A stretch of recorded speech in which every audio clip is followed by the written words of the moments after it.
Muy buenos días, les invitamos a tomar sus lugares. Estamos a punto de iniciar con este espacio de conocimiento. Muy buen día.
Muy buenos días, tengan todas y todos ustedes. Les damos la más cordial bienvenida en nombre del Instituto Mexicano de Tecnología del Agua y de la Cátedra UNESCO IMTA El Agua en la Sociedad del Conocimiento a este nuevo espacio de conocimiento de los bienes, estos espacios que nos convocan, que nos reúnen para contemplar juntos nuevos enfoques en investigación, diferentes disciplinas, todos pensando en torno a uno de los elementos más importantes de nuestro planeta, de el agua. Y esta mañana tendremos, mañana en México, tarde en España, tendremos la fortuna y la oportunidad de tener una presentación bien interesante sobre el proceso de planificación hidrológica bajo la Directiva Marco del Agua en Europa, cuáles son los retos y cuáles son las lecciones aprendidas al momento a cargo de Jesús Mora Colmenar, quien es nuestro invitado de esta mañana. En un momento más estaremos dándole la bienvenida y haciendo su presentación. De verdad que es una gran oportunidad para poder contrastar las experiencias que tenemos, por ejemplo, en México o en diferentes regiones con las que están desarrollándose allá. Y pues, ¿quién mejor que Jesús Mora para compartirnos estas experiencias y estas reflexiones en torno a las lecciones aprendidas en la planificación hidrológica? Yo quiero comentarles que estamos ya transmitiendo totalmente en vivo. Muchísimas gracias a todas y todos sus saludos y están manifestándose en el chat. Muchas gracias por estar con nosotros como todas las semanas. Si es la primera vez que nos acompañas en un espacio de conocimiento de la Cátedra UNESCO del INTA, pues bienvenida, bienvenido. Les comentaba que ya estamos transmitiendo en paralelo directamente aquí en plataforma Zoom también, pero estamos en diferentes redes sociales, estamos saliendo también a través de Facebook, de Twitter, de YouTube en canal INTA y pues las formas que ya tenemos de estar en contacto directo con todas y con todos ustedes están ya habilitadas.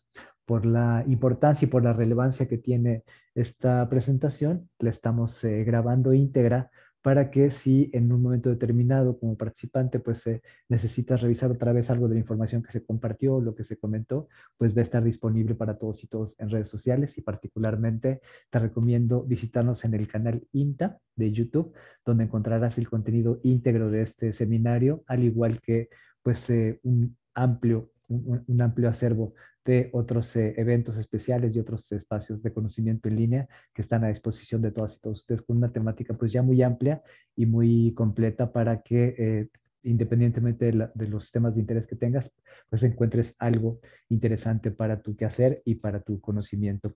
Quiero comentarles también la forma en la que estaremos interactuando a lo largo de este espacio de conocimiento virtual. Como ustedes notaron, quienes están en plataforma Zoom, al ingresar aquí, pues los micrófonos y las cámaras de los asistentes están bloqueadas y así van a permanecer a lo largo de la presentación para favorecer pues una mejor experiencia y más fluidez en la presentación de nuestro experto de esta mañana. Sin embargo, por la importancia, y es muy importante, la interacción y la participación de todas y todos ustedes en este diálogo con nuestro experto de esta mañana, la forma de interactuar será por escrito a través del chat en la plataforma Zoom en la parte inferior, como lo tienen todos a la vista, pues ahí pueden plantear desde que inicie su charla, pues sus preguntas, sus comentarios, y nosotros los estaremos integrando para que al terminar la conferencia de Jesús Mora podamos abrir este espacio y este diálogo con base en sus propuestas, en sus ideas, en sus preguntas. Y de la misma forma invitamos atentamente también a todas las personas que nos acompañan a través de redes sociales a que en las partes de comentarios ahí podemos recibir también con todo gusto sus preguntas, comentarios e intervenciones y al final de la presentación pues haremos este diálogo con base en sus intervenciones para que podamos abrir este espacio de conocimiento que al final de cuentas lo importante es el conocimiento compartido y compartible y esa es la intención que tenemos en este espacio de conocimiento.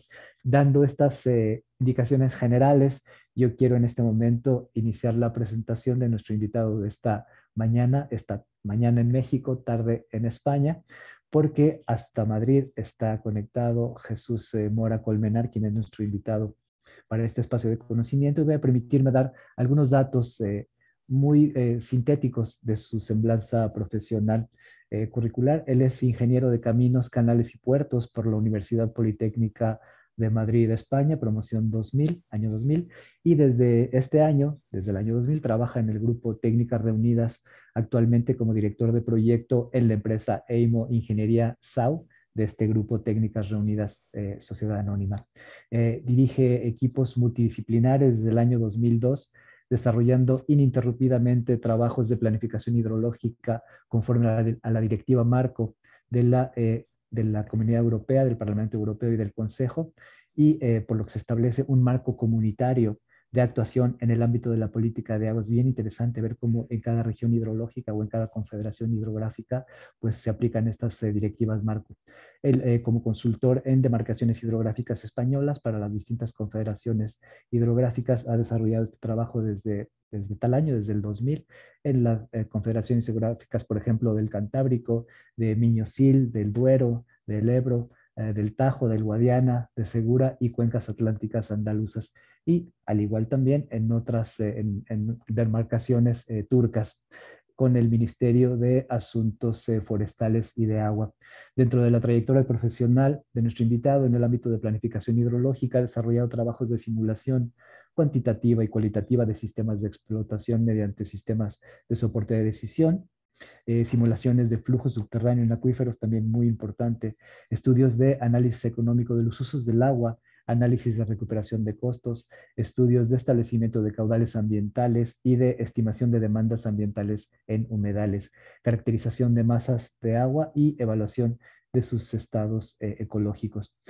Ha dirigido también los trabajos de consultoría de apoyo muy importante a la redacción de planes hidrológicos en varias cuencas hidrográficas en España, en algunas de ellas el Cantábrico, en el Miño-Sil, en el Duero, en el Ebro, el Tajo, el Guadiana y Segura. Y en varios ciclos de planificación, desde el 2009-2015, 2015-2021 y el ciclo actual 2022 al 2027. Y también a la redacción de la revisión en 2018 de varios planes especiales de sequía en la cuenca del Segura, del Guadiana y del Duero. También ha sido coordinador técnico de los trabajos de implantación de la Directiva Marco de Agua en 4 demarcaciones turcas entre 2015 y 2017. Pues podemos comentar muchísimo más de la trayectoria profesional y de los aportes de Jesús Mora, pero yo quisiera ya mejor en este momento dejar el tiempo para poder escucharle a él, saludarlo, decirle muy buenas tardes en Madrid y saludarte con muchísimo gusto. Jesús, ¿cómo estás? Muy buena tarde en España. Muy buenos días, encantado de estar aquí con ustedes y muchas gracias por la invitación para este seminario. Al contrario, muchísimas gracias. Pues tu micrófono y tu cámara están llegando perfectamente en la señal. Es tiempo de escucharte con muchísima atención. De ¿Y acuerdo. te parece que acompañemos nosotros muy atentos tu presentación y al final pues Perfecto. abrimos esta ronda de preguntas y comentarios De con acuerdo. lo que recibamos de los asistentes? Adelante, te escuchamos con De mucha acuerdo, atención. gracias. Vamos a ver.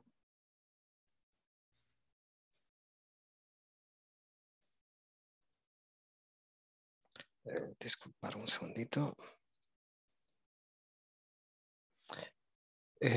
Buenas tardes, buenos días a todos.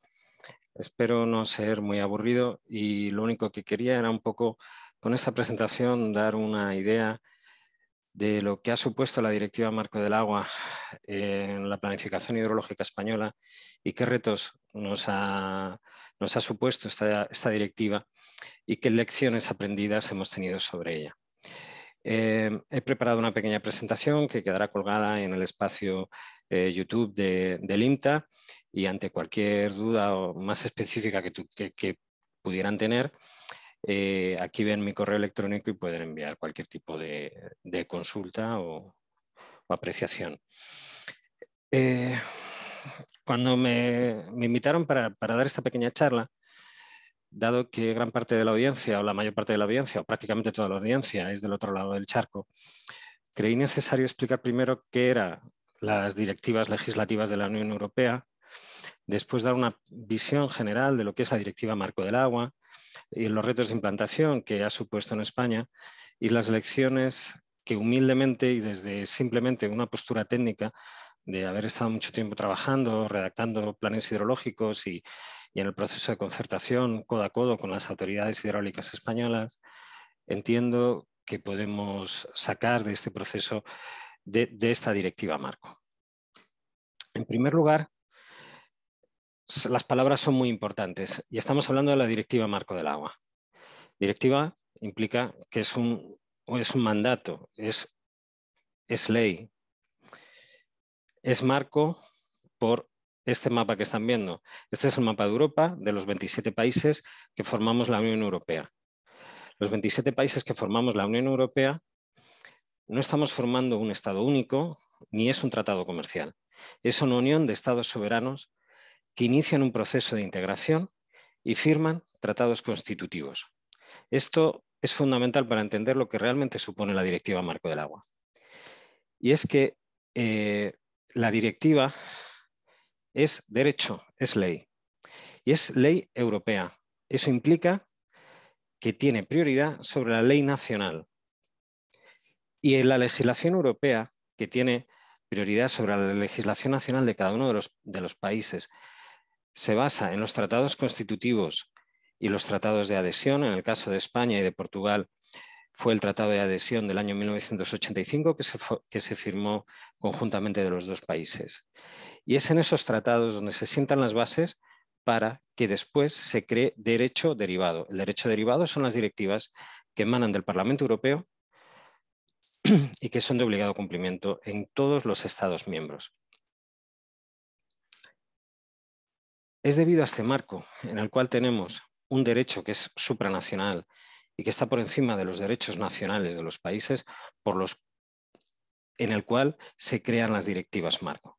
Una directiva es una disposición normativa de carácter comunitario, está aprobado por el Parlamento Europeo, obliga a los Estados a alcanzar objetivos en un plazo determinado y establece un marco de actuación.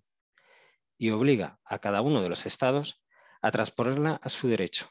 Pero ojo, no somos un único Estado, somos una unión de Estados. La soberanía está compartida. Eso implica que la directiva no te dice lo que tú tienes que hacer. Te dice lo que, perdón, la directiva te dice lo que tienes que hacer, pero no te dice cómo hacerlo. Cada Estado decide la forma y el medio para obtener los objetivos. Y esto es fundamental, porque al final obliga a que cada Estado desarrolle una metodología para conseguir unos objetivos comunes que sí que deben ser homogéneos para toda Europa.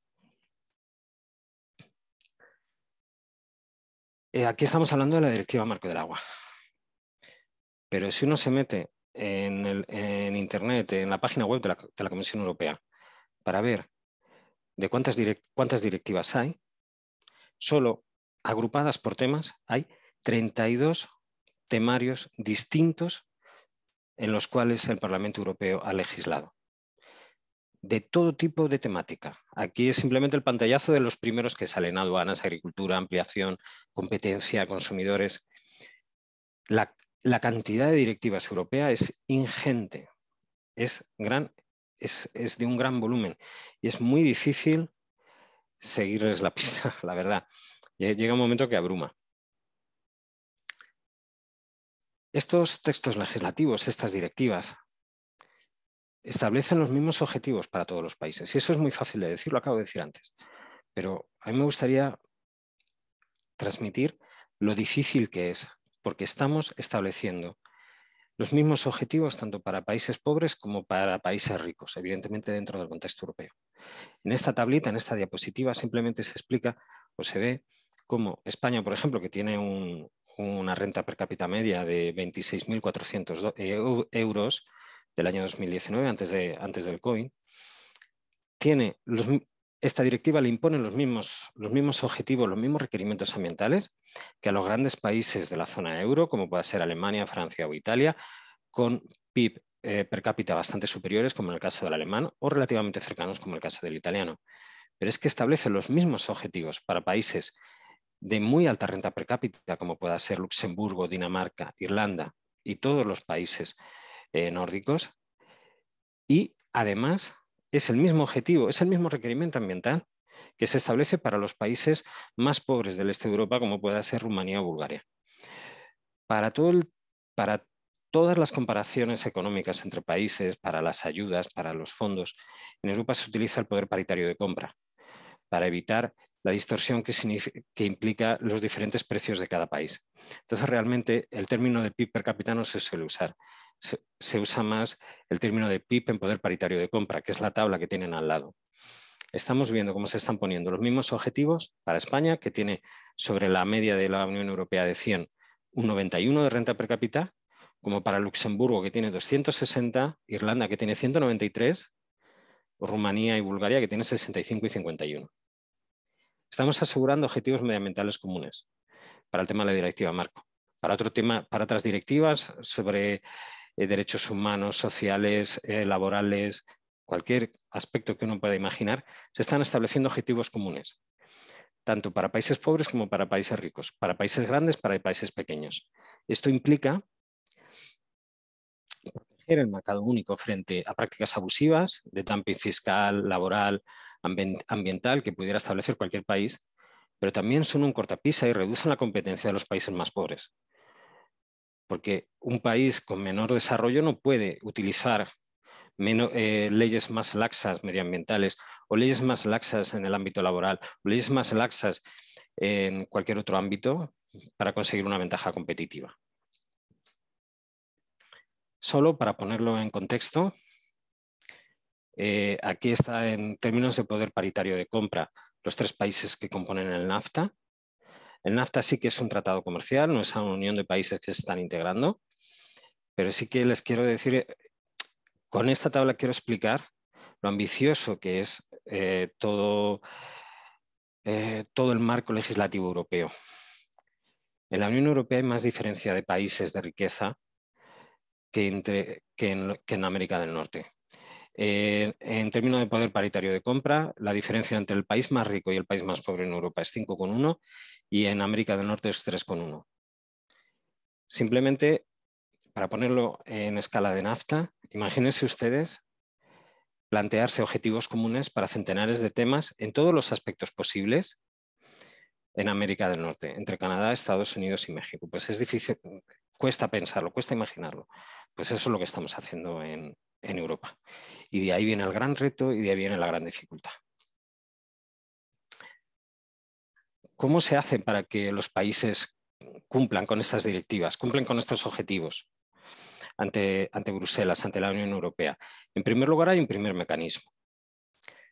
La Unión Europea reparte, como organismo, reparte bastante dinero entre los países.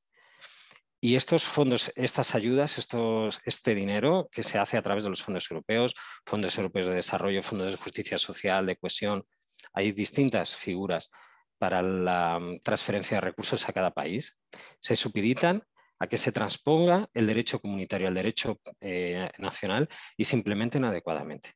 Si tú no cumples con las directivas europeas, te puedes quedar sin fondos. Aquí hay una tablita, simplemente para que se vea lo que suponen los fondos europeos para España. Evidentemente, a medida que el país va creciendo y a medida que se van incorporando países más pobres a la Unión Europea, el importe de esas ayudas se disminuye. Primero porque España es más rica, segundo porque hay más donde repartir.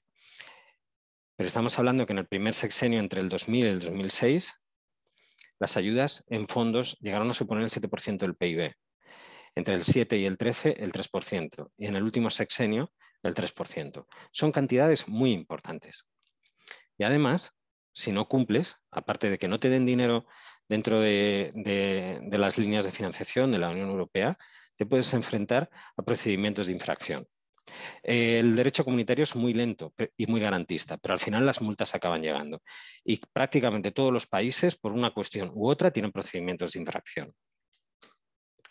Aquí simplemente les he puesto una noticia de un procedimiento de infracción que tiene abierto España, que ha acabado en multa, que estamos pagando actualmente, derivado de una insuficiente depuración de diversas aglomeraciones urbanas en el marco de la Directiva 91271, que es del año 1991, sobre depuración de aguas residuales urbanas.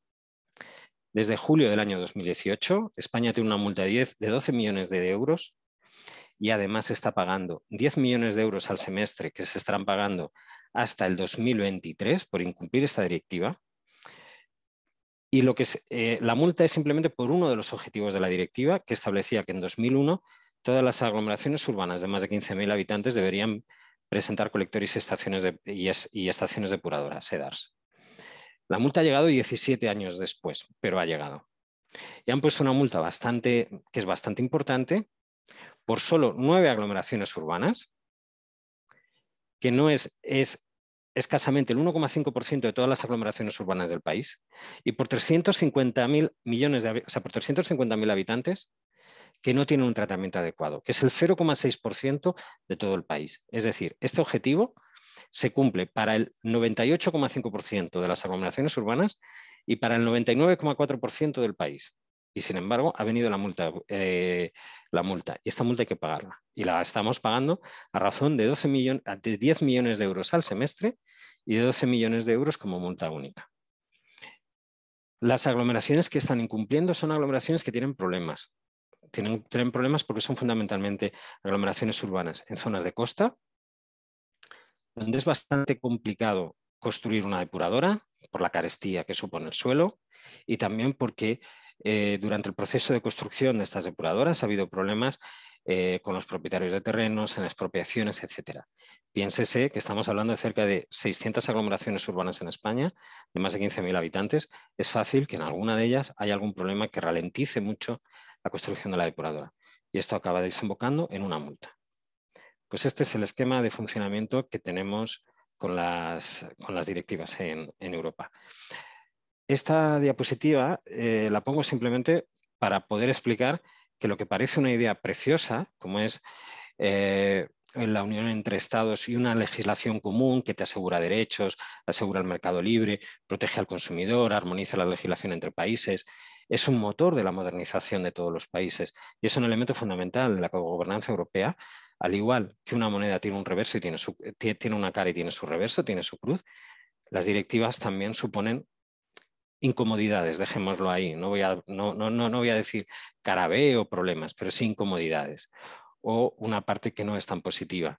La pérdida de independencia de los estados, la reducción de la competencia que suponen para los países menos desarrollados, la uniformización que puede llegar a entender parte del electorado, parte de la población, que pueden llegar a suponer estas directivas, las dificultades de coordinación de las administraciones que supone el tener distintos niveles de cogobernanza, la sobreregulación y la burocracia y sobrecostes que supone.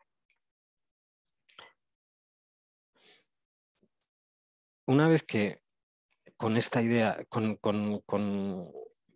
que he intentado un poco explicar la cara y la cruz que tienen las directivas europeas, me quiero centrar en dar unas pinceladas de lo que supone la Directiva Marco del Agua.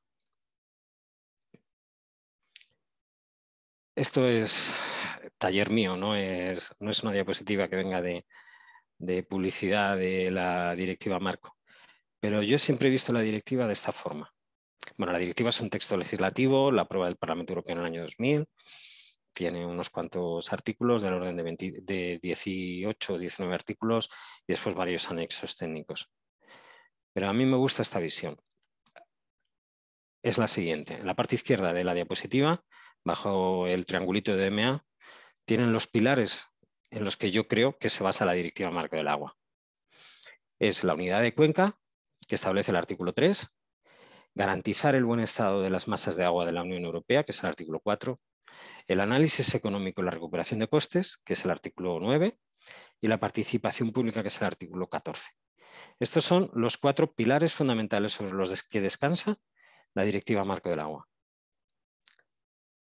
Y estos pilares, estos temas fundamentales, se desarrollan en un proceso de planificación que conlleva otro tipo de necesidades de documentación que los estados tienen que elaborar dentro de este proceso de planificación y enviar a la Unión Europea. Es la parte de la derecha. Es lo que tenemos que producir para dar cumplimiento a la Directiva Marco. Es un estudio general de la demarcación, es un registro de zonas protegidas, es el monitoreo y seguimiento de las masas de agua, es la redacción de un esquema de temas importantes, es un programa de medidas y de control de vertidos, es la redacción de planes de cuenca y es el reporting. El reporting es el envío de la información a la Comisión Europea para que toda la información del plan acabe metida en las distintas bases de datos de la Unión Europea. Pues quiero dedicar unos minutos a explicarles, desde mi punto de vista, los pilares fundamentales que tiene esta directiva europea. El primer pilar, que fue muy novedoso en su momento, no para España, pero sí a nivel europeo, es el principio de unidad de cuenca.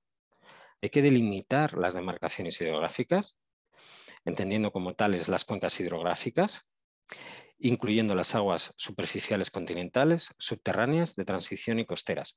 Es decir, la Directiva Marco del Agua está incorporando como elemento fundamental la unidad de cuenca y la unidad del ciclo hidrológico. Para cada demarcación hidrográfica hay que designar las autoridades competentes y sus roles. Esto es un tema fundamental en Europa. ¿Por qué? Porque se busca la coordinación entre los distintos estados para las cuencas internacionales. Una cuenca internacional compartida por varios países es una única demarcación hidrográfica, tiene que tener unas autoridades competentes que se corresponsabilicen del proceso de planificación y hay que desembocar en un plan hidrológico único o al menos en que los hidrológicos distintos en cada país estén perfectamente coordinados. Es importante decir que la directiva no obliga al Estado a establecer un organismo específico de gobernanza para cada demarcación. El siguiente pilar es el de los objetivos ambientales. Es el artículo más extenso, de los más extensos de la directiva y de los más complejos. Porque el objetivo que nos está planteando la directiva, y es un objetivo legal, es que debemos alcanzar el buen estado en las masas de agua, en todas las masas de agua, como combinación del estado químico y ecológico en las masas de agua superficiales, como combinación del estado cuantitativo y el estado cualitativo en las masas de aguas subterráneas. Y establece un horizonte muy claro de alcanzar este objetivo. El año 2015, hace 6 años. Además de este objetivo general, se establece un principio de no deterioro. No se puede permitir que las masas de agua vayan a peor. Este buen estado, que está reglado, está determinado legalmente en el artículo 4 de la directiva, tiene sus matizaciones. La primera matización es que se permite, es necesario identificar qué masas de agua ya no son naturales.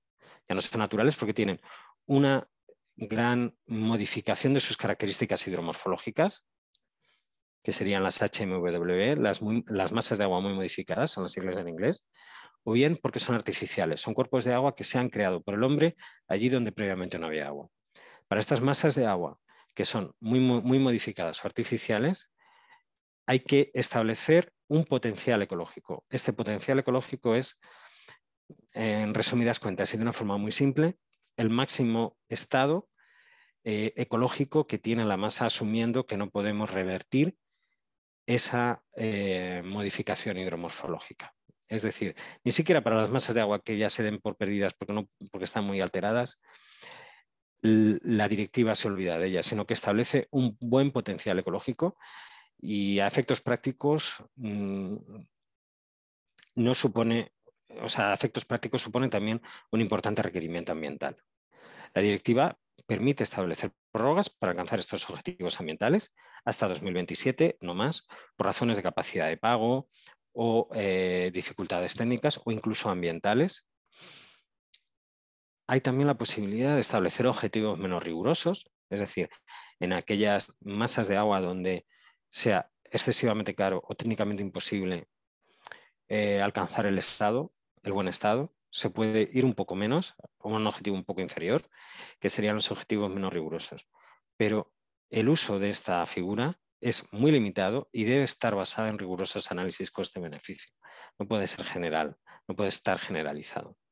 Evidentemente se permite, pero de forma reglada y justificada, deterioros temporales en masas de agua que puedan estar afectadas por accidentes, sequías o inundaciones. Y limita mucho la posibilidad de establecer nuevas modificaciones en masas de agua. Cuando hablamos de nuevas modificaciones de masas de agua, léase construir embalses, construir canales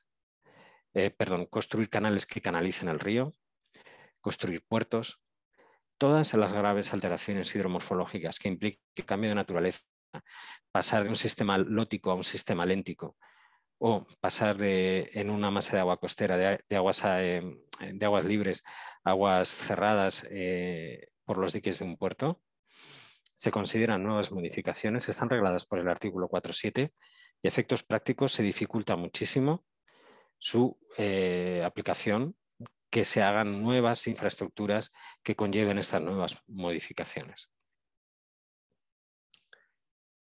Aparte de este tema medioambiental, de objetivos ambientales, otro pilar de la directiva es el análisis económico y la recuperación de costes.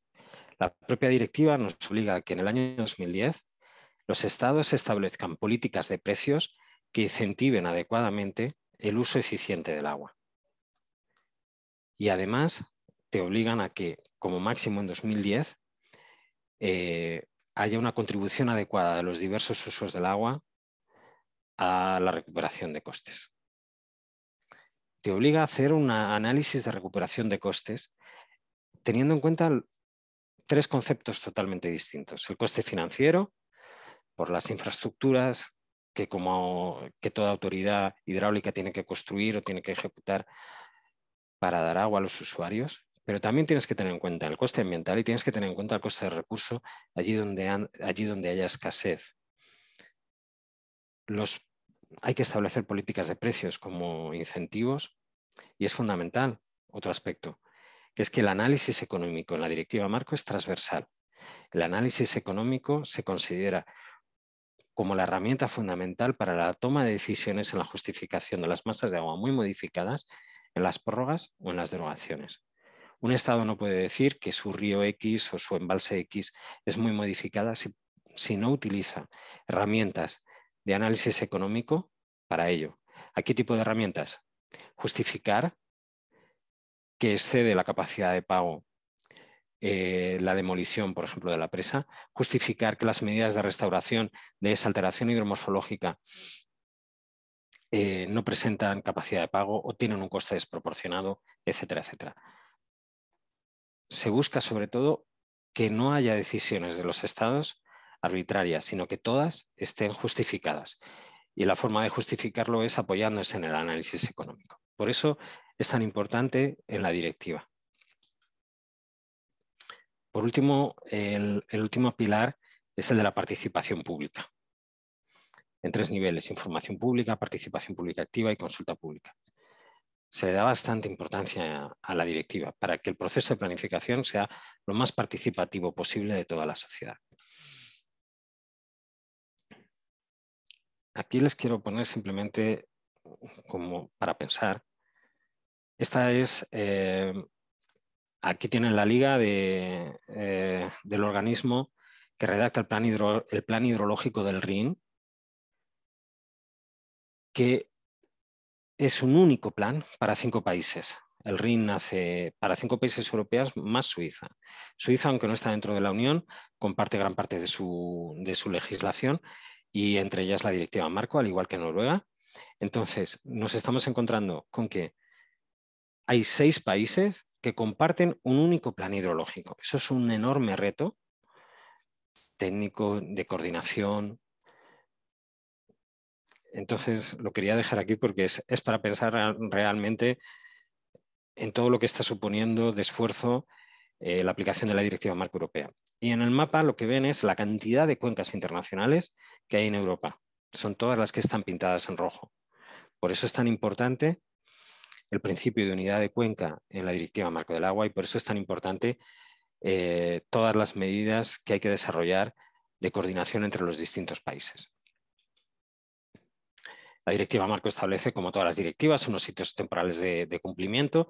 Los más importantes es la transposición a los países europeos de esta Directiva Marco en su derecho nacional, que es en el año 2003, el cumplimiento de los objetivos ambientales en el año 2015 y en el año 2027, que es la finalización de los planes del tercer ciclo. Es un hito fundamental porque en principio ya no se admiten más prórrogas para cumplimiento de los objetivos ambientales, excepto en casos muy concretos. Un aspecto también fundamental de la Directiva Marco es que obliga a que los planes hidrológicos sean cíclicos. Cada 6 años hay que crear un plan para cada demarcación. Y esto supone un esfuerzo muy grande para las administraciones públicas, tanto en términos humanos como materiales como económicos. Hacer un plan bajo la Directiva Marco, por la experiencia que yo he visto en estos 20 años, no baja de 3 millones de euros por demarcación hidrográfica. Y es bastante dinero. Y al final son muchas demarcaciones hidrográficas. Y cada 6 años hay que volverlo a hacer. En fin. La directiva, además, como es una directiva europea, deja libertad a los estados Para los detalles, etcétera, etcétera, pues son 18 o 19 artículos para un tema tan complejo como es la planificación hidrológica y la gestión del agua. Pues esto obligó a que se desarrollara, dentro del marco de implantación de la Directiva Marco en Europa, diversas guías técnicas, en concreto 37, que desarrollan, explican y establecen metodologías para su aplicación por los países europeos. Bueno, la siguiente parte de la diapositiva, de la presentación, una vez que he contado un poco las partes principales de la Directiva Marco, es qué retos ha supuesto para el caso español. Con respecto a la unidad de cuenca, en principio no debería haber sido ningún tipo de problema en España. ¿Por qué? Porque la unidad de cuenca está asegurada en España desde el año 1926, cuando se crearon las confederaciones hidrográficas, que son organismos autónomos de la Administración Central del Estado, que son la autoridad hidráulica en cada demarcación hidrográfica. Para hacerlo más comprensible hacia la audiencia, sería más o menos como si hubiera un Conagua para cada demarcación hidrográfica en México. Pues ese es el sistema que tenemos en España. Y lo tenemos así desde 1926. Y es un sistema que funciona bien, ha funcionado muy bien, y donde también están representados desde el origen, desde su creación, los usuarios, con ideas pues de una participación activa de los usuarios. Además, la unidad del ciclo hídrico está recogida en el derecho español desde 1985, porque la ley de aguas de ese año ya recoge este ciclo hídrico completo y además establece que el agua en España es dominio público, tanto el agua superficial como el agua subterránea, y necesita de concesión, es objeto de planificación, etcétera, etcétera. Entonces parecía que este primer hito de la directiva, el de la definición de las demarcaciones geográficas y la designación de las autoridades competentes del año 2003, pues estaba chupado, era muy sencillo y que lo íbamos a cumplir perfectamente. Bueno, pues problemas competenciales entre el ámbito nacional y los ámbitos autonómicos retrasaron 4 años el cumplimiento de este hito en España, algo que en teoría ya estaba hecho y que legalmente habría que haber notificado en el año 2003 a la Unión Europea. Pues no fue hasta el año 2007 cuando se firmaron los reales decretos de constitución de las demarcaciones hidrográficas bajo la Directiva Europea y de las autoridades competentes. El mapa de demarcaciones geográficas en España, es el que tienen ahí. Son 9 demarcaciones intercomunitarias, que son aquellas que están exclusivamente bajo la competencia del Estado, bajo los organismos autónomos de las confederaciones hidrográficas, uno por cada demarcación. Y después aquellas demarcaciones que el 100% de sus aguas discurren bajo una comunidad autónoma. Las comunidades autónomas en España son como los estados en México. Esas son de ámbito exclusivamente autonómico, no son del Estado central, son del Estado autonómico. Y tenemos en España del orden de 6 más los archipiélagos. Esto es una complicación española porque somos un país federal, pero esto no es nuevo en Europa. En Europa hay muchísimos estados federales. Además hemos visto lo que supone para el RIN hacer un único plan hidrológico para 6 países. Sí que hay una singularidad en España importante, que es con Canarias, porque en Canarias la legislación española recoge la propiedad privada del agua, que es un hecho diferencial con respecto al resto del país, y ahí en Canarias la competencia es de los cabildos, es decir, de cada isla por separado. Entonces tenemos un problema de coordinación entre los distintos ámbitos, y además hay un problema de coordinación con las estrategias marinas, porque las directivas de estrategias marinas utilizan un lenguaje distinto, hablan de objetivos medioambientales que en términos de directiva marco, por ejemplo, de agua, son indicadores sobre presiones o estado.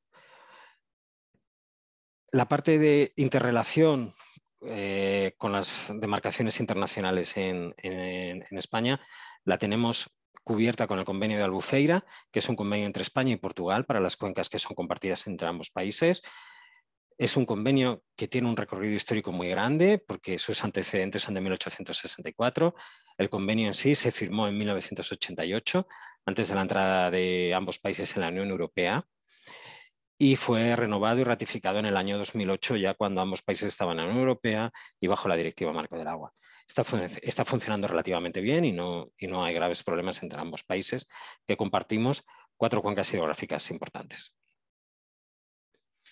Con respecto al otro pilar importante de la Directiva Marco, que es el garantizar el buen estado, hemos tenido un reto importante, y es que, a diferencia de gran parte de Europa, en España se planifica con escasez.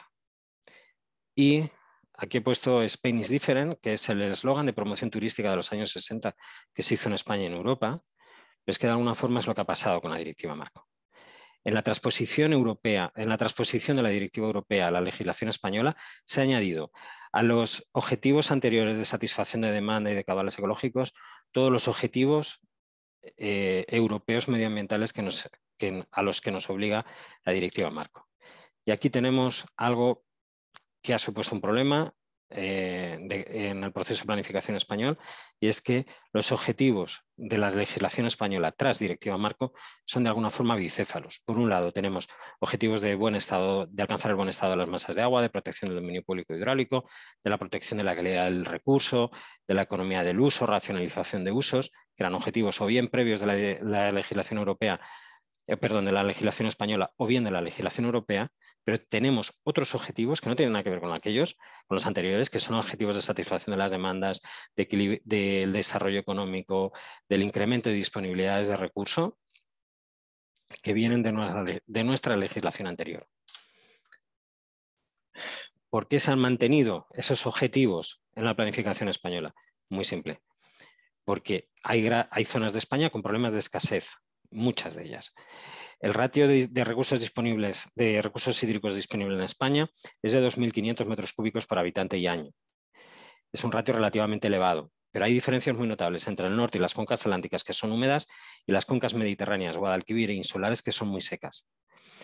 A modo indicativo, el índice de tensión del agua de Malin-Fallen, del año 92, que se utiliza en trabajos de ONU, de FAO, etcétera, habla de 1.000 metros cúbicos por habitante y día como un valor límite que define la escasez, y este valor límite es el límite de recursos para proporcionar comida adecuada o para sostener el desarrollo económico, y habla de 500 metros cúbicos por habitante y día en el caso de escasez absoluta.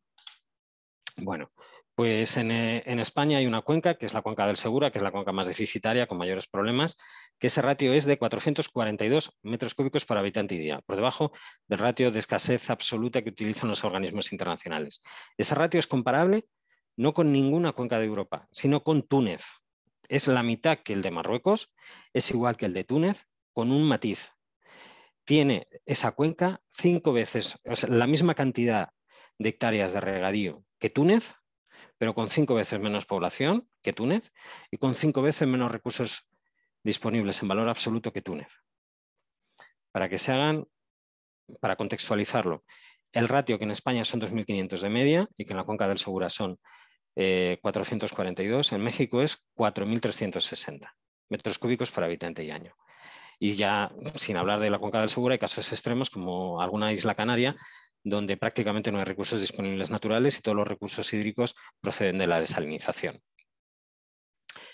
Este gran reto implica que en los planes hidrológicos españoles tenemos que incluir, aparte de lo que nos pide la Directiva Marco, balances entre recursos y demandas, mediante simulaciones con sistemas de soporte a la decisión, fundamentalmente Aquatool. Tenemos que incluir asignaciones y reservas.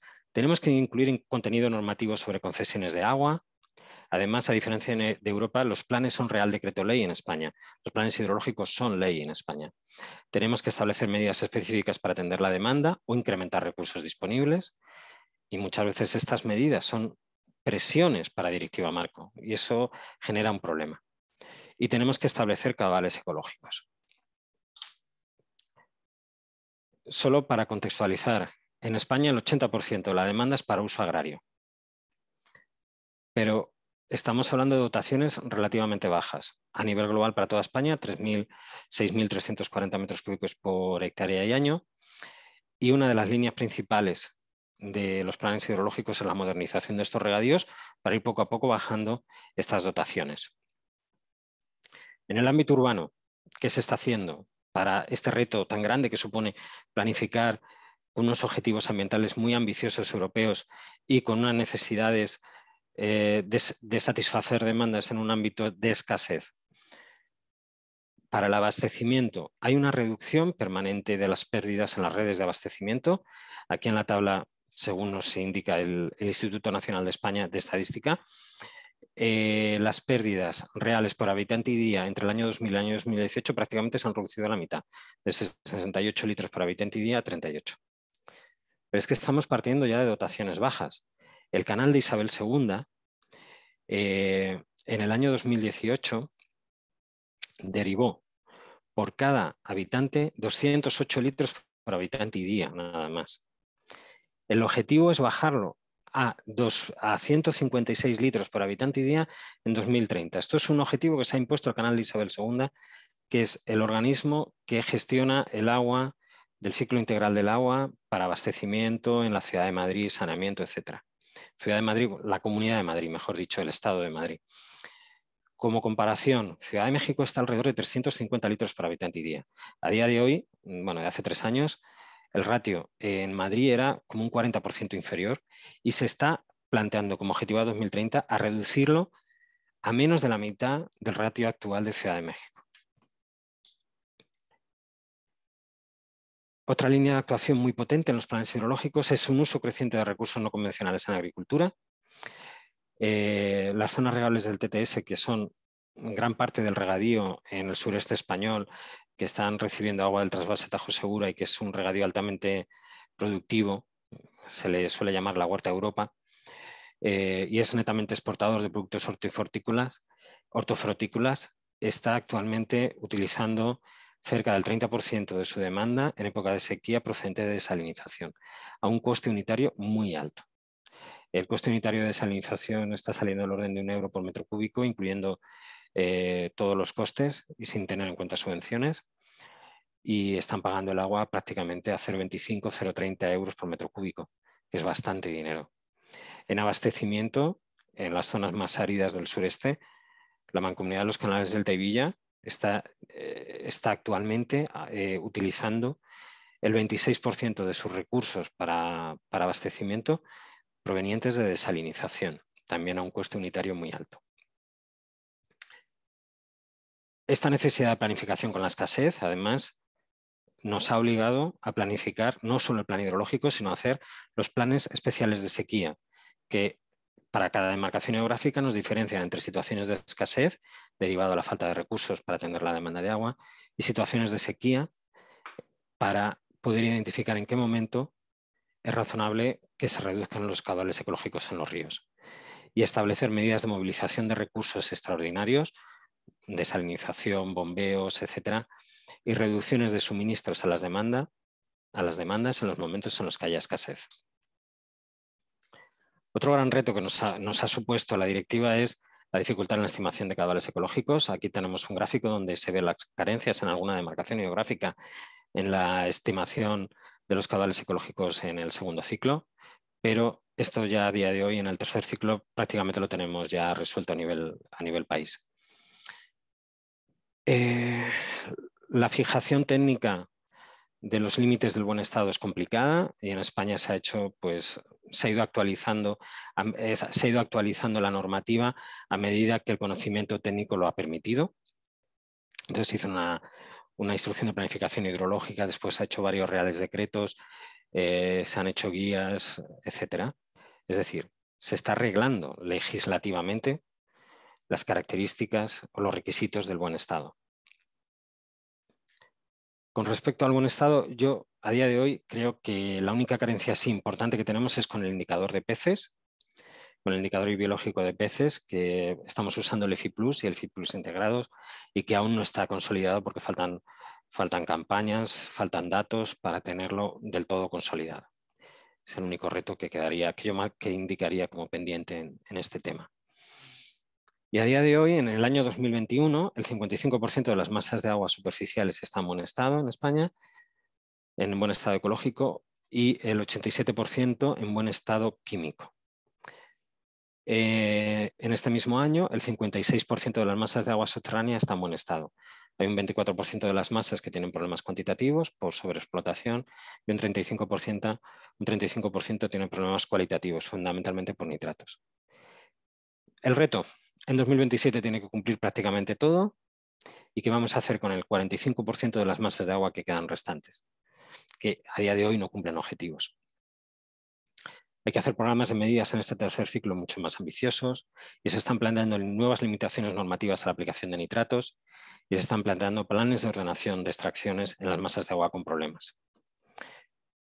Estas dos últimas cuestiones tienen una grave afección socioeconómica y se puede ahondar el sentimiento de abandono del mundo rural y enfrentar a los usuarios y entidades locales, los ayuntamientos contra el Estado. La foto es una foto de la revuelta de los chalecos amarillos que hubo en Francia en el año, creo, 2018, hace unos años ya, que fue creada por una subida impositiva al diésel y fue vista por gran parte del mundo de provincias en Francia como un ataque desde París hacia las provincias y generó una revuelta social muy potente en Francia. Entonces, este es un riesgo que tenemos también. Con respecto al otro pilar de análisis económico, el gran reto es que no tenemos un instrumento que nos permita la recuperación de los costes ambientales y del recurso. Esta falta de instrumento financiero, de instrumento legal, implica que no tenemos capacidad financiera para afrontar el programa de medidas. Implica que el grado de avance, por ejemplo, de los programas de medidas del segundo ciclo, a mitad de este segundo ciclo, en el año 2018, era solo del 10%. Y se debe a que falta instrumentos financieros para la recuperación de los costes ambientales y del recurso. El problema es que el régimen económico financiero del agua se fija en España en el texto refundido de la Ley de Aguas, sino en los planes de Cuenca. Y se está debatiendo cambiar el texto refundido de la Ley de Aguas desde el año 2006. Esto es una nota de prensa de aquella época y todavía no se ha cambiado.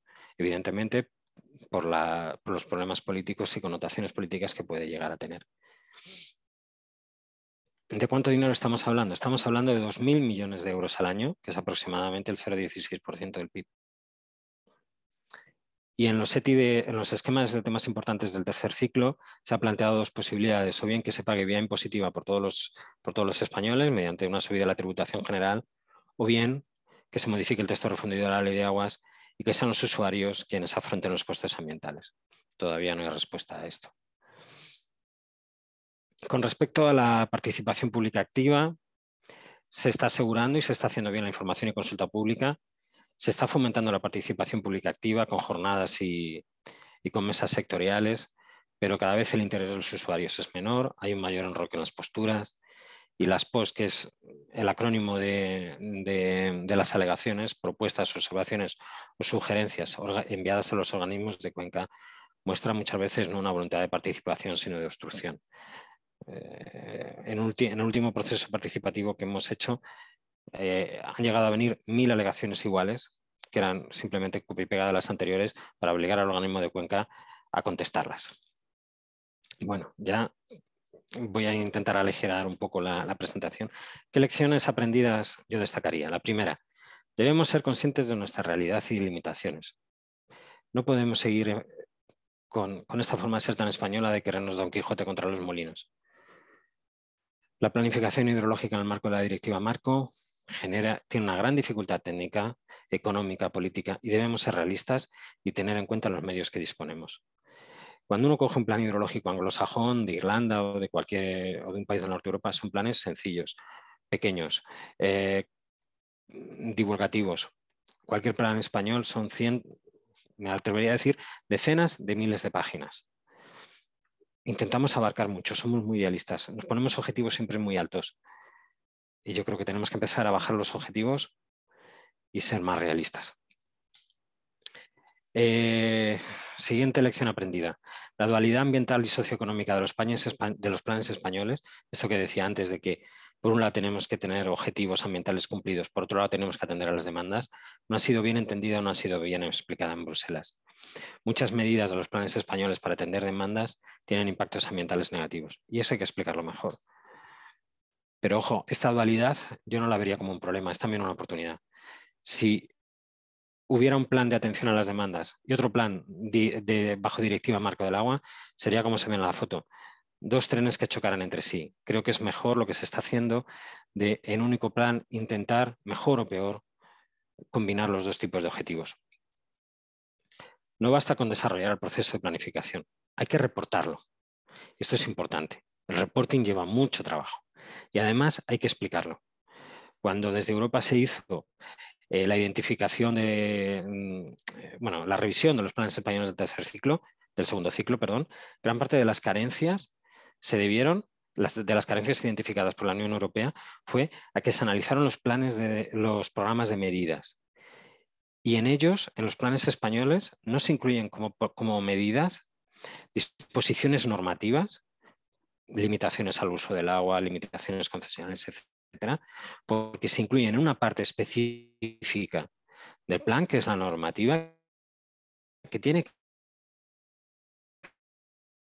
carácter legal. Entonces, cuando a nivel general se revisa el plan español, dicen, oye, pues aquí no hay medidas, por ejemplo, para los regadíos ilegales. Es que no hay medidas, porque está puesto en la normativa del plan, que es ley, se dice que no se puede regar, o sea, que no se puede extraer agua de un acuífero que esté declarado sobreexplotado, por ejemplo.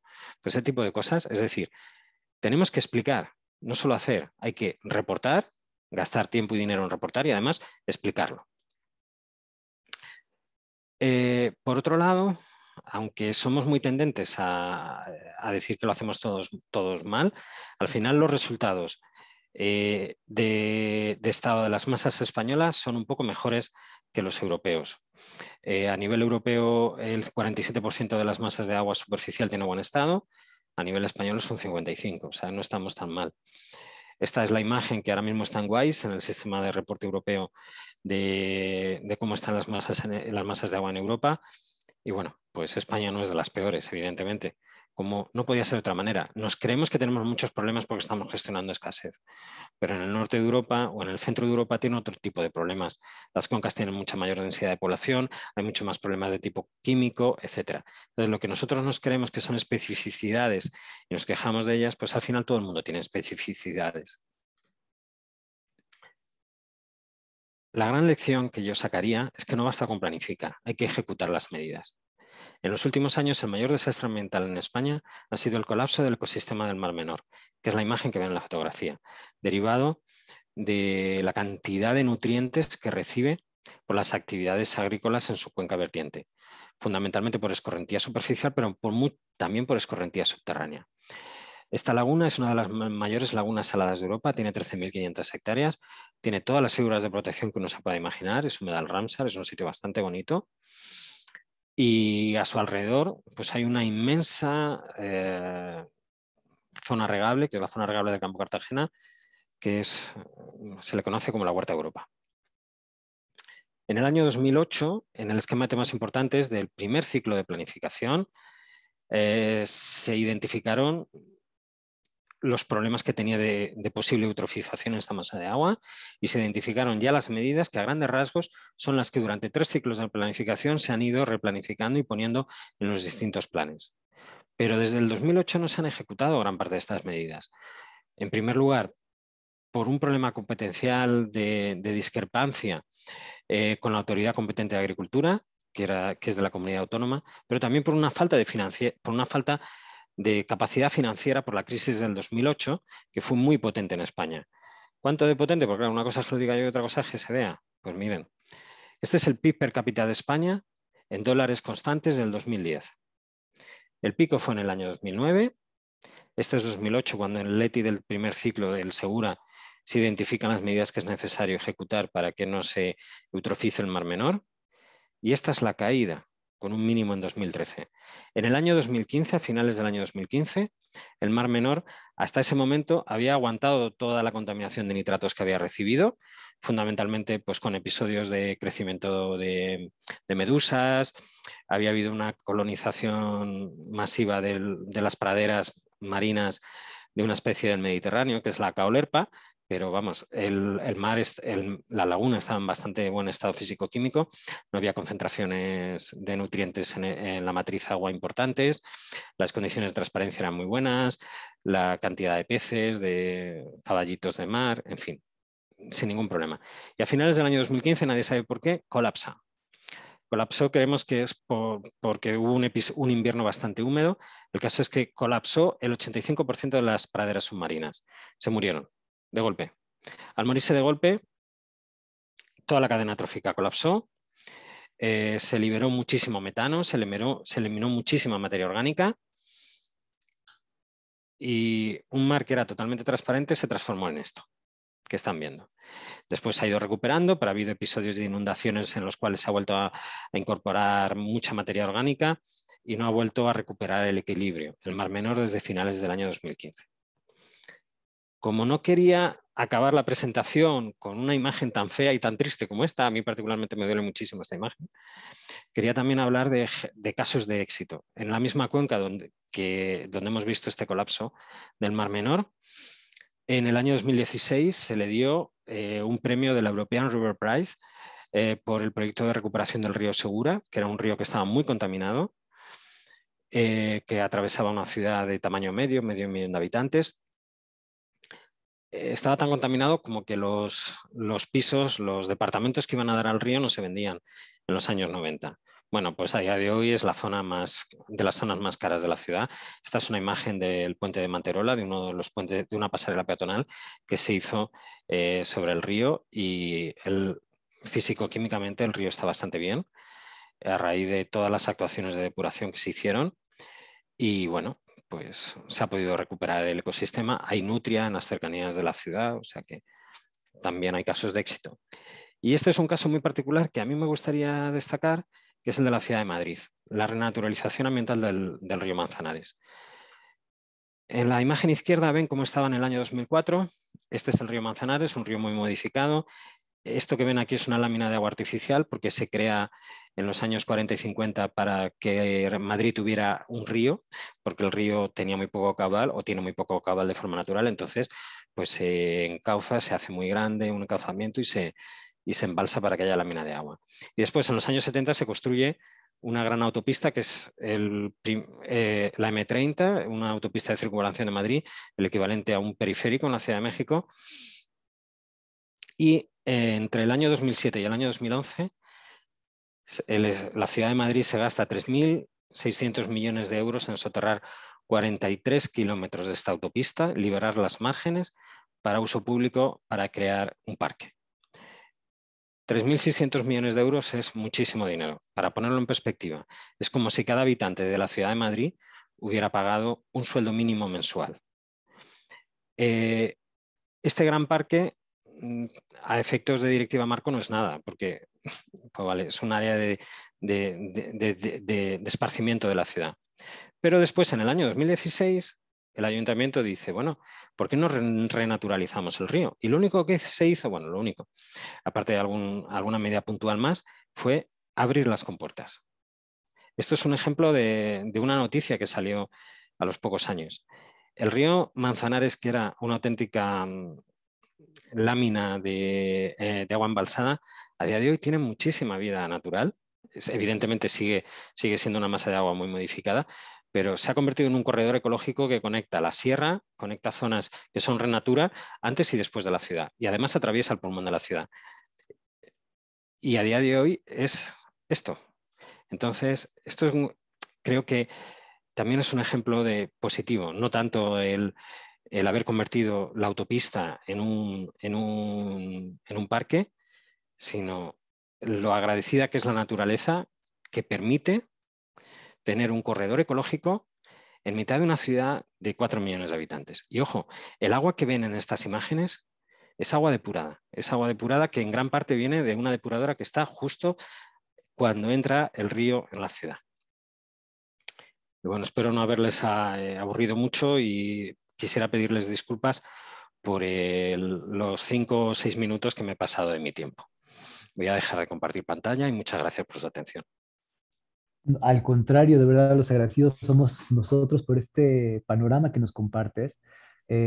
tal vez algunos de los asistentes pues están en este tema particular, algunos no estamos en esta temática y para nosotros, para todos, muy interesante la forma en la que lo compartes, porque además pues tú has sido un activo animador y has impulsado como toda esta planificación en España y pues qué mejor que conocerlo directamente en voz de los protagonistas, esta visión de cómo se instrumentan esta planeación hidrológica dependiente de la directiva marco y conocer más de la directiva marco que tal vez tenemos algunas nociones generales, pero conocer estos detalles que ahora nos compartes, pues bien interesante y poderlo también contrastar como posiblemente muchos de los asistentes están haciendo desde México y de otros países que nos acompañan. Saludos también hasta Colombia y otros países. Vamos a hablar en un momento más a otros países, que nos ayuda también, además de conocer esta experiencia importante en Europa, en aquella parte del mundo, pues contrastarla con los propios retos y desafíos que tenemos en nuestros propios países y dentro de los países en las propias regiones. Tú lo mencionabas también, pues la importancia de alinear, digamos, estas políticas más allá de los países, pero también las líneas de política al interior de los países, las competencias de los diferentes niveles de gobierno, de los diferentes órdenes de gobierno, nada sencillo y de verdad que es No, pues una es de lo más experiencia bien complicado muchas interesante. veces. Me imagino que sí, muchas veces la parte tecnológica, ¿no? Propiamente no es tan complicada como la parte de gestión, ¿no es cierto? Sí, Tenemos bueno, ya tenemos varias preguntas y comentarios que siguen llegando. Si estás de acuerdo, podemos comenzar por supuesto. con estas para abrir este espacio de diálogo. Muchísimas gracias a todas y a todos los que han estado pues siguiéndonos en esta interesantísima presentación de Jesús Mora y pues que han también establecido ahí sus preguntas y comentarios que nos ayuden a abrir este espacio de diálogo con todas y todos los asistentes. Pregunta Olga Xochitl Cisneros, cuando comentabas este tema de las multas por el incumplimiento, ¿qué destino tienen las multas por incumplimiento de objetivos, por ejemplo? No hay un objetivo específico, es simplemente son multas que se detraen de los fondos que va a recibir, que recibe cada país. Entonces se quedan de alguna forma en el Tesoro Común Europeo. De acuerdo. Y ya o sea, se da un No, uso distinto. se queda, o sea, eh, cuando se presupuesta desde la Unión Europea qué dinero va a cada país, antes de que te llegue el dinero te quitan lo que debes. No sé si me explico. Correcto. Sí, sí, sí. No tienen un objetivo específico. Es puramente sanción. Correcto, correcto. Y tenemos Enrique Sánchez, pregunta, ¿cuáles estados son los que aportan los fondos europeos? ¿Tienen un monto objetivo? Por ejemplo, ¿se establece un monto por año? ¿Hay alguna Y diferencia, digamos, por los sí, ingresos de los a ver, países? yo de esto tampoco puedo hablar mucho porque esto es un mundo, ¿eh? O sea, y la Sí, negociación económica en la Unión Europea es un mundo. Al final los presupuestos se hacen por sexenios y los países aportan recursos y reciben recursos. Se aporta en función de la renta per cápita de cada país en poder paritario de compra, de tal forma que los países más ricos aportan menos que los países más pobres y se recibe en función también de tu renta, bueno, dependiendo del tipo de fondos. El mayor gasto de la Unión Europea no son los fondos al desarrollo, los fondos, eh, podamos, por simplificar, al desarrollo, aunque tienen distintas figuras, sino que son los gastos de la PAC. Los agricultores, los agricultores europeos reciben dinero por mantener su explotación agraria, de alguna forma. Y eso es independiente del nivel de renta de los países y es el mayor presupuesto de la Unión Europea, de tal forma que grandes países ricos como Francia o Alemania o Suecia reciben bastante dinero vía PAC. Pues eso son ayudas a un sector concreto. Independiente, si nos olvidamos de esas ayudas, la mayor parte del presupuesto europeo se gasta en fondos al desarrollo, de cohesión territorial, de fondos de ayuda al medio ambiente, de cohesión social, para los barrios más desfavorecidos de las ciudades, etc, etc. Y esos fondos se reparten inversamente, o sea, se reparten de forma inversa a la riqueza de cada país, de forma que los más pobres reciben más que los más ricos. No sé si con eso más o menos explico. Son mecanismos de solidaridad, porque como bien he explicado, la Unión Europea no es una unión comercial, es más que una unión comercial. Y eso implica una serie de requerimientos legislativos tan potentes que o se establecen también mecanismos redistributivos o es un desastre. Quiero decir, al final, en la historia del desarrollo de cada país hay momentos en los cuales los países más pobres o los países no tan desarrollados aprovechan sus costes laborales más bajos, sus costes ambientales más bajos, su legislación más laxa en todo tipo de, pues en el ámbito social, laboral o en los costes laborales para poder competir. Y eso en Europa no lo podemos hacer. O sea, Rumanía tiene los mismos objetivos ambientales sociales que España, que le dobla prácticamente la renta, pero que Irlanda que lo multiplica por 5. Entonces, pues estos fondos lo que ayudan es a eso, ayudan a que los estados puedan seguir funcionando y que estemos todos en un mercado común donde no haya dumping de ningún tipo. Correcto. Muy bien, muchas gracias. Tenemos una pregunta de Patricia Herrera. Dice, bueno, ¿qué sucede con las aguas transfronterizas? ¿Cuál es la situación en el contexto de la directiva marco del Las agua? aguas transfronterizas entre dos países se tienen que tratar exactamente igual que un agua normal. O sea, que quiero decir, hay una demarcación geográfica que es internacional. Entonces, el que sea internacional la demarcación lo único que implica es que o bien hay que redactar un plan hidrológico único para todos los países, que es el caso del RIM, por ejemplo. Se crea una agencia supranacional donde cada autoridad competente de cada país tiene voz y voto y discuten y al final llegan y escriben un único documento y se comprometen a ese documento. O bien se hace como entre España y Portugal. Hay un acuerdo previo donde España se obliga a ceder, porque todas las cuencas españolas están aguas arriba de las cuencas portuguesas, se obliga a ceder una cantidad de agua al año en función de la pluviometría de cada año y nos obligamos entre los dos países a que el plan portugués y el plan español estén totalmente coordinados y que nosotros en el plan, o sea, la autoridad española en el plan portugués es parte interesada y por lo tanto puede alegar, puede aportar, puede discutir, y los portugueses en el plan español también son parte interesada.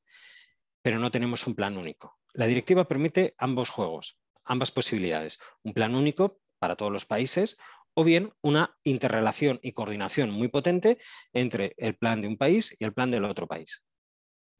Pues vaya que está interesante el esquema y las posibilidades que tienes de diferentes esquemas, considerando pues la importancia de las aguas transfronterizas. Aplica, imagino, también para tanto superficiales como subterráneas. Sí, tanto agua la directiva marco de agua abarca aguas superficiales continentales, aguas costeras y aguas subterráneas. Correcto, muy bien. Enrique Sánchez pregunta para el caso de España, en los trasvases entre cuencas, eh, dice, en los trasvases que tiene España entre cuencas, la justificación para hacerlos, ¿cuál fue o cuál es? Hablando de los aspectos económicos y ambientales. Vale, pues a ver, ¿qué contesto ya esto? A ver qué contesto. En primer lugar, a partir de la directiva, o sea, desde que se implantó la directiva en España, en el año 2003, que yo sepa, no se ha puesto en marcha ningún trasvase intercuencas, todos eran previos, ¿vale? Entonces, en España tenemos un trasvase que es el más importante, que es el trasvase Tajo Segura, que es el que alimenta al regadío del sureste, que es la zona árida con menor renta, con menor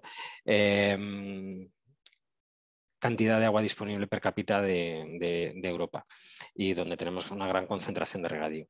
Ese trasvase se hizo en los años 70 y dentro del marco de la de la DMA, lo que se está haciendo es simplemente considerarlo como una presión en la cuenca cedente, también en la cuenca receptora en cuanto a que puede ser origen de agua de diferente calidad, y está siendo dificultoso la coordinación entre los planes hidrológicos de la cuenca cedente y la cuenca receptora en cuanto a la fijación de los caudales ambientales en la cuenca cedente, porque la fijación de caudales ambientales en la cuenca cedente afecta al trasvase.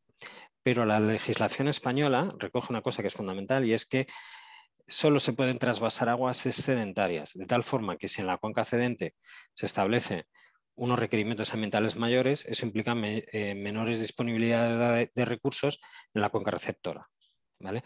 La directiva, en su literalidad, no impide los trasvases entre cuencas. Eso hay que dejarlo claro. No lo impide. Pero también hay otra cosa importante. Cualquier nueva modificación de las características hidromorfológicas de una masa de agua se ve dificultada porque hay que justificarlo muy bien bajo el artículo 4.7. Entonces, cualquier nuevo trasvase pues lo va a tener más complicado que antes, evidentemente. Claro. Y es importante hacerlo también de conocimiento del resto de la comunidad, imagino Sí, yo, ¿no? No, no se puede tomar alguna decisión en las masas de agua sin, no sé, tener algunos mecanismos de tener al tanto al resto de los así es. países miembros. Correcto. Pregunta Patricia Herrera si existe algún vínculo entre la directiva Marco y la Convención de Helsinki, si Pues están ahora, alineadas de alguna forma. creo que sí, pero ahora mismo no te lo tendría que mirar. Correcto. Muy bien. Bueno, pregunta a Silvia Wong también aquí en Zoom. ¿Cómo se enfrentan o se resuelven los cambios con los miembros del comité de Cuenca? ¿Cómo se hace? No sé, me imagino que aquí tendrá que ver con el cambio de directivos, no lo sé. Es que no sé exactamente, comité de Cuenca, no sé lo que es. O Ok, sea, no sé a qué se refiere por comité de Cuenca. ya. A ver, Un poco como las confederaciones sí, hidrográficas, tal me, vez. me- me- me imagino. Nosotros, la autoridad hidrológica en España es la Confederación Hidrográfica. La directiva habla de autoridades competentes tal cual, porque no te obliga a que se establezca una agencia específica. Puede haber muchos agentes, y lo único que es importante de cara a la directiva es que todos se agrupen en un comité de autoridades competentes con unos roles claros de cada uno de ellos. Por otro lado, en la experiencia española, que lo tenemos más centralizado en las confederaciones geográficas, pues están sometidas a multitud de cambios, y cada cambio político, de signo político en el gobierno central o en el gobierno autonómico, pues puede tener implicaciones en el cambio de las políticas de agua, porque también, bueno, pues al final es un tema político y hay que tenerlo claro.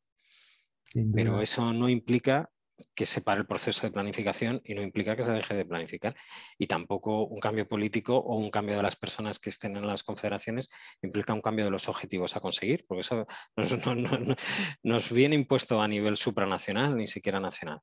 Claro, por eso está Entonces, plasmada en una directiva que exactamente. involucra a todos, claro. Enrique Sánchez tiene otra pregunta. Dice, en la condición de escasez mencionabas el río Segura, por ejemplo.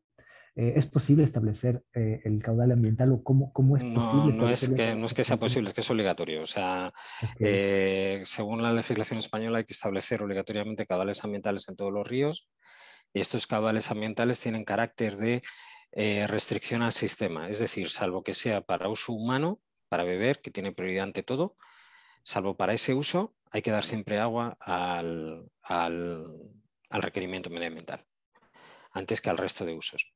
Lo que sí se permite dentro de la legislación española, y de ahí vienen los planes especiales de sequía, es que se relajen los caudales ecológicos, es decir, sean más bajos en situaciones de sequía. Y para evitar que situaciones de escasez, como por ejemplo una cuenca que sea deficitaria, esté en permanente, o sea, que esa situación de escasez genere una relajación perpetua de los caudales ecológicos, es por lo cual en los planes especiales de sequía se diferencia claramente entre lo que es una situación de escasez porque los recursos son insuficientes para atender a las demandas, de lo que es una situación de sequía natural, es decir, los ríos, y más en un ámbito mediterráneo o en un ámbito como pueda ser, pues, no sé, estoy pensando Baja California o algún sitio parecido, es normal que haya épocas, no del año, sino que dentro de un ciclo de 10 años haya 2, 3 años más secos frente al resto de años. Puede haber años húmedos, años medios y años secos. Lógico es que en los años secos los caudales ambientales se puedan reducir para también un poco reproducir una situación más natural del que tienen los propios ríos. Eso es sequía, eso no es escasez.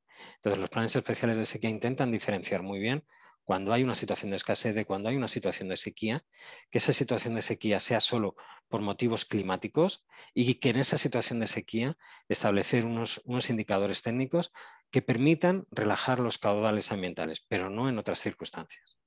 claro, claro. Comenta, muchas gracias por la No, no. respuesta, Jesús. Alejandro Mendoza comenta, urge legislar el agua en México y que se respete la ley por la sobreexplotación de los mantos freáticos en México, que sí, ciertamente algunas regiones es un tema preocupante. Leonardo Pulido pregunta, ¿qué porcentaje de la superficie de riego dispone de sistemas presurizados? Si Pues tenemos el dato. depende mucho de la zona. O sea, de poco te serviría que te dijera una cifra global para España, porque ¿qué más da? O sea, es que Claro. no, es que depende mucho de la zona. Quiero decir, en la zona del sureste, que es donde más escasez de agua hay, pues más del 65% del regadío total está presurizado. Ok, no, pues es un Pero, porcentaje. pero es que además lo que queda es que no, muchas veces en las zonas más tensionadas lo que queda por modernizar muchas veces no es modernizable. Y no es modernizable medioambientalmente. Quiero decir, eh, en el sureste o en el sur hay muchas zonas con regadío que viene ya desde la época de los árabes, del siglo VIII, del siglo IX, del siglo X, donde muchos canales de derivación de agua de los ríos están muy naturalizados.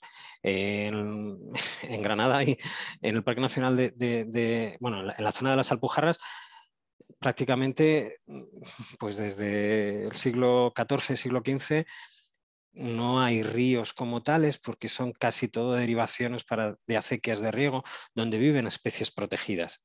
Ese regadío tradicional que tiene cientos de años no se puede modernizar. Pues sería una catástrofe ambiental. Entonces, las zonas más tensionadas, prácticamente casi toda la superficie ya está presurizada. Es verdad que a nivel nacional, pues no creo que supere el 40%, pero es que eh, donde tenemos que incidir es en las zonas que están tensionadas, en las zonas donde hay escasez. En las zonas donde no hay tanto escasez, pues tampoco hay tanta necesidad de modernizar el regadío, ¿no? Claro, claro. Y hay una diversidad, lo mencionabas también, de formas organizativas importantes Claro, también, ¿no? claro. Formas históricas tradicionales. Y que hay que tener cuidado con los regadíos tradicionales, porque los regadíos tradicionales también hay que apoyarlos. O sea, tienen una importancia ambiental tan grande que hay que tener también cuidado en su modernización. Pero bueno, Correcto, eso es correcto. simplemente una... las zonas más tensionadas ahorran bastante agua. O sea, la zona del sureste español tiene un nivel de eficacia de uso de agua muy, muy alto. Claro. Bien, Alfonso Banderas, gracias Jesús. Alfonso Banderas del INTA pregunta si influye en el cumplimiento de los objetivos el que los organismos operadores de agua, por ejemplo, sean públicos o privados. Yo aumentaría incluso comunitarios o Pues cómo no se lo sé. hace, cómo No os esta lo puedo decir organización de porque intereses. el 100% de... A ver, el agua en España es pública, es dominio público. Entonces eso implica que está sujeto a concesión administrativa. Y todos los operadores, puede haber operadores privados, sobre todo en las ciudades. En el ciclo integral del agua urbano sí que hay mucho operador privado, pero en la gestión de agua para regadío realmente no hay operadores privados, porque lo que hay es, en alta las confederaciones geográficas aportan agua y en baja se constituyen comunidades de regantes que son organización propia de los regantes, pero que tienen carácter de derecho público. Entonces tampoco son privadas, bueno, son privadas, pero tienen carácter de derecho público. De cara al ciclo integral del agua, donde sí que tenemos operadores privados, operadores mixtos y empresas públicas, no hay grandes diferencias entre unos y otros, por lo menos a nivel de pérdidas de agua, a nivel de dotaciones para abastecimiento, etcétera. O por lo menos yo no soy consciente de ello. Correcto. Aquí voy a tratar de juntar dos que tal vez no se refieren exactamente al mismo punto, pero creo que se pueden vincular. Juan Olvera Suárez pregunta y comenta qué tanto se cumplen los objetivos del plan hídrico con la realidad si las obras tienen una jerarquización y una priorización de ejecución y de las obras que permitan, por ejemplo, acortar las brechas hídricas, sociales y ambientales. Y por otro lado, pregunta Enrique Sánchez si tiene alguna sanción por parte de de la Comunidad Europea. Por ejemplo, esto que nos comentabas del el proceso de deterioro que tuvo el Mar Menor en su En momento. principio todavía no hay ninguna sanción de la Unión Europea por el deterioro del Mar Menor. No lo hay a día de hoy. Es un tema muy candente en España, incluso hay una iniciativa legislativa popular para dar carácter jurídico al Mar Menor como persona, para que se pueda incluso interponer denuncia ante un tribunal, ¿no? Darle carácter jurídico de persona a un ecosistema. Sería la primera vez en Europa que se consigue. Están diversas organizaciones pidiéndolo. No hay una sanción actualmente por la Unión Europea de este tema. No sé si en un futuro la habrá, no lo sé, porque va a depender también de que se implanten o no medidas para revertir la situación y sobre todo de que éstas tengan o no efecto. Sí que digo que la justicia en España va muy lenta, en Europa va todavía más lenta, pero es como un elefante. Va muy lento, pero cuando te coge, aplasta. Y es así. Con respecto a la priorización de las obras, en los programas de medida se incluyen las listas de obra y si se programan para un ciclo, para otro. Como son ciclos de 6 años, sí que de alguna forma se están priorizando. En algunos planes hidrológicos también además indica qué medidas son más prioritarias frente a otras, etcétera. ¿Eso se cumple o no? Pues depende. Al final también depende de las vicisitudes políticas de cada momento. También tiene muchísima importancia la disponibilidad presupuestaria de las administraciones públicas. Todo el tema de la Directiva Marco en España ha tenido un problema grave y es que realmente los planes de cuenca del primer ciclo se acabaron el año 2010, año 2011. En teoría era el año 2009 cuando tenían que estar listos. Y nosotros tuvimos una crisis económica muy potente a raíz del crash de Lehman Brothers del año 2007 y la crisis del ladrillo del año 2008. Esa crisis del ladrillo en el año 2008 fue brutal para España, en general para todo el sur de Europa, pero para España fue muy potente. Y durante muchísimos años hemos estado bajo unas políticas de austeridad muy grandes forzadas por la Unión Europea. Esas políticas de austeridad implicaban un recorte muy grande del déficit público y han impedido que las administraciones públicas tampoco puedan ejecutar medidas hasta época muy reciente. Entonces, las prioridades al final no se pueden cumplir si tienes una orden desde Europa de no poder hacer obra pública porque no puedes incrementar el déficit público, ¿no? Y esa es la realidad que hemos tenido. Correcto. Y pues es que estamos llegando al final, aunque todo lo que estás tocando ahora, nos gustaría muchísimo poder tener más adelante otra charla contigo para poder ver en particular algunos de estos episodios que nos estás contando, porque de verdad cada caso y cada momento de los que nos comentas, pues da para conversar muchísimo y para poder profundizar y analizar, pues desde la experiencia que has desarrollado prácticamente desde el año 2000 en la instrumentación de esta planeación hidrológica. Yo quiero aprovechar para comentarte pues muchas felicitaciones y comentarios también de Álvaro González, excelente. Muchas gracias por la presentación, te agradece. Leonardo Pulido comenta: Jesús Mora, una felicitación por tu trabajo, gracias. Gil Méndez, excelente trabajo y gracias por compartir la información. Luis Miguel Monge, muchas gracias por la presentación. Rubén Cepeda, al igual, agradece muchísimo la presentación y la experiencia compartida en esta ocasión. Olga Xochitl Cisneros también dice: muchas felicidades, doctor Mora, sin duda un gran trabajo y excelentes reflexiones.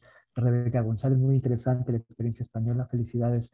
Y más comentarios, gracias por la presentación y sobre todo por la información de parte de Soapa Zacapuaxtla en Puebla. El ingeniero David Vázquez, muy interesante el tema. Queda claro que la gestión del agua debe ser un tema prioritario más allá de las fronteras y las leyes nacionales. El propósito ecológico de los ríos y las cuencas es lo que hace viable la existencia de humanos y la propia naturaleza que obligadamente debemos garantizar para pretender un futuro para todos. Gracias por la exposición, Jesús Mora Colmenar. Saludos desde Mexicali, en el norte de México, del ingeniero David Vázquez. Una pregunta que tal vez pudiera como funcionar, tal vez para una reflexión final de tu parte, respondiéndole, acompañarla con una reflexión, un comentario final de tu parte, Jesús.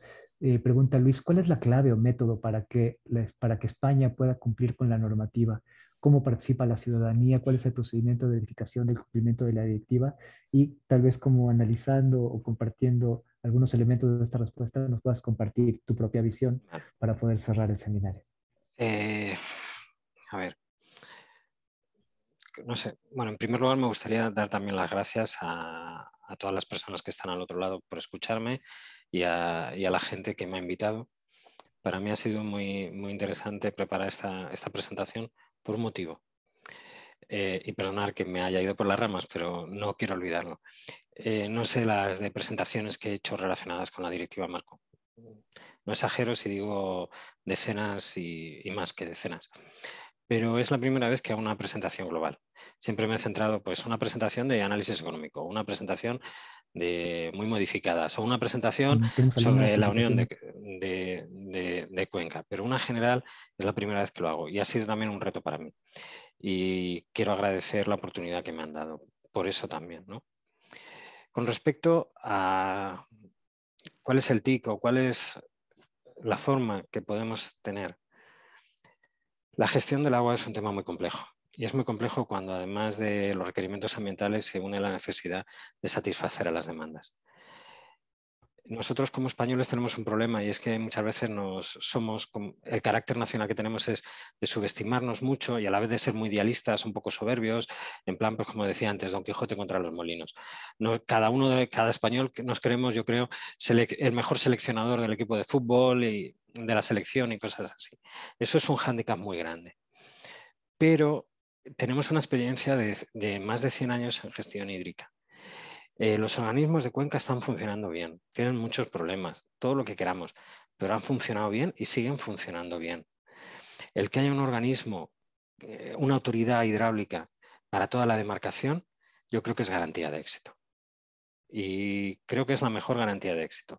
Además, que esté compuesto por funcionarios que aunque el presidente sea un puesto político y pueda ser cambiado cuando haya un cambio de gobierno, gran parte del personal técnico es funcionario y es independiente de que haya cambios políticos o no en el Estado central. Eso es fundamental también. Y otro aspecto que yo destacaría mucho de la gestión hídrica en España es la participación de los usuarios. Aunque no es imprescindible para la aprobación de los planes tienen que pasar por el Consejo del Agua de la demarcación. Y en el Consejo del Agua de la demarcación están representados todos los usuarios.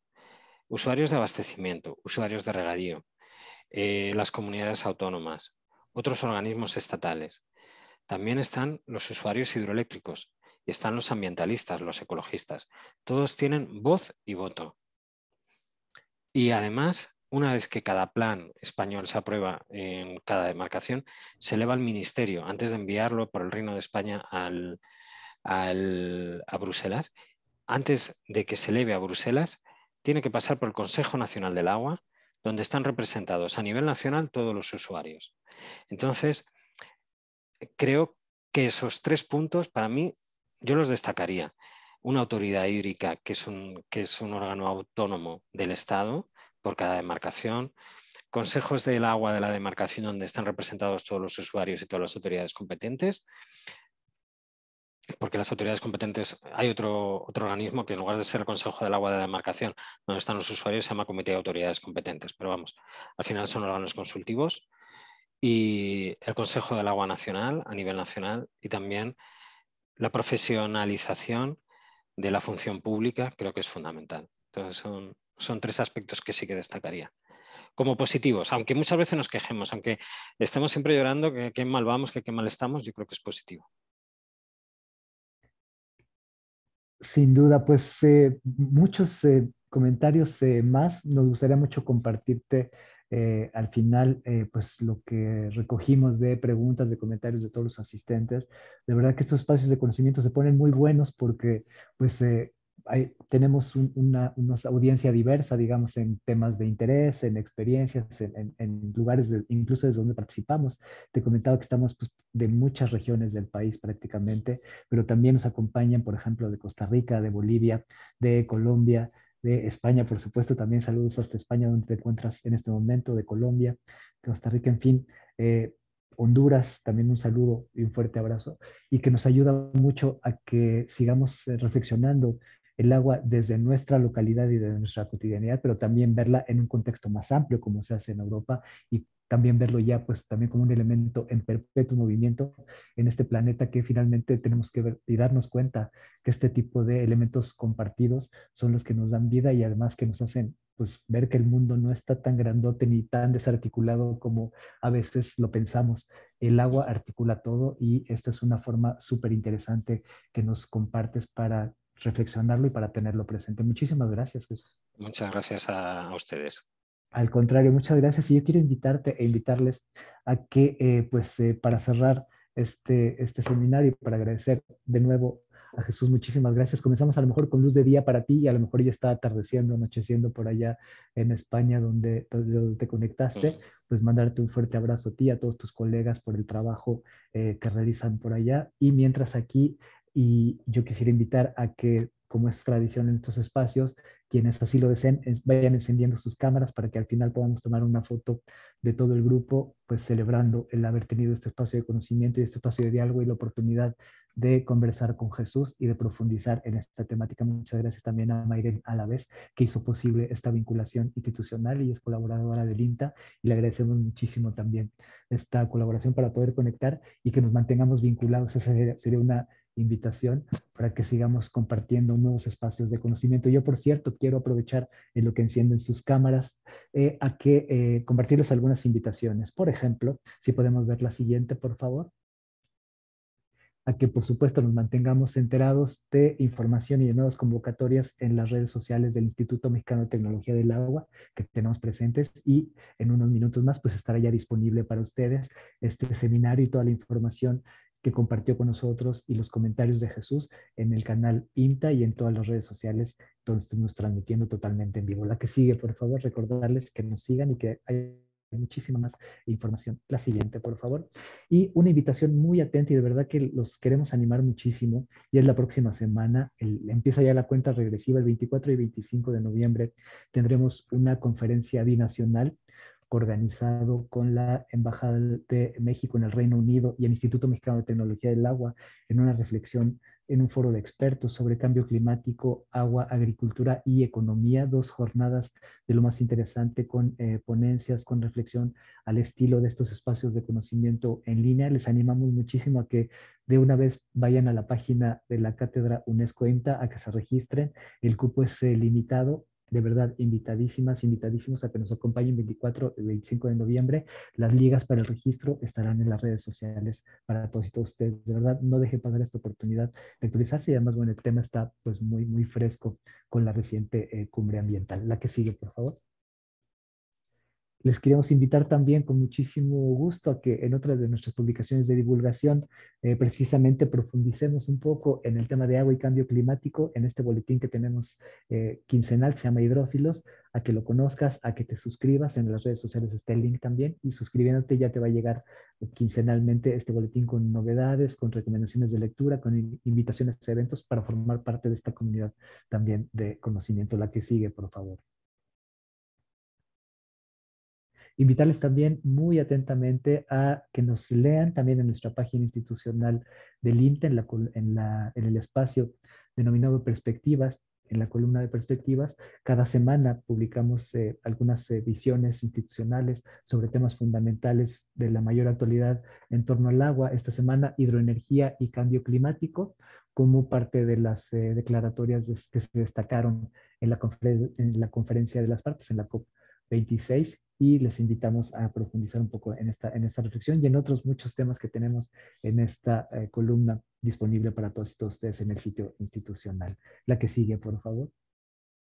Y recordarles, pues de nuevo, nuestras redes sociales, ya que nos mantengamos conectados y unidos, y además con una muy buena noticia. Muchas gracias por compartir. Vamos entonces a tomar la imagen de grupo con la felicidad, con la alegría de que también es viernes, de que estamos llegando al final de la semana, que viene un fin de semana para aprovechar, para relajar, para recargar pilas, y con la atentísima invitación de que sigamos conectados. Estamos también próximos, y esa también es una invitación que quiero hacerles muy atentamente, a que estén bien atentos. Viene ya la Feria Internacional del Libro de Guadalajara, una feria importante de libros en lengua española, y el Instituto Mexicano de Tecnología del Agua. Tendremos una participación importante con algunas de las más recientes publicaciones del instituto, tanto de aspectos técnicos como aspectos culturales. En fin, estén pendientes porque ya estamos prácticamente a la vuelta de la esquina. Es la primera semana de diciembre, a que estén atentos. Habrá transmisiones en vivo también a través de redes sociales, ya que estemos conectados y que conozcan más de esta producción editorial, que es un vehículo también para compartir el conocimiento generado y difundido desde el Instituto Mexicano de Tecnología del Agua. Entonces, si les parece bien, a la cuenta de 3 vamos haciendo los encuadres y los enfoques necesarios con el equipo de comunicación, a quien les agradezco muchísimo siempre todo su trabajo. Ya se escuchó por ahí el clic, y si escuchamos otro clic más por ahí, podemos a lo mejor con un saludo y pues una gran sonrisa desearles y desearnos un gran fin de semana. Agradecerle a Jesús Mora, muchísimas gracias por esta magnífica charla, y pues invitarles muy atentamente a que sigamos conectados y que nos veamos en el próximo evento o el próximo espacio de conocimiento, lo que ocurra primero. Hasta pronto y nos vemos la próxima ocasión. Hasta De pronto. acuerdo. Hasta luego. Hasta luego. Muchas gracias de nuevo. Gracias.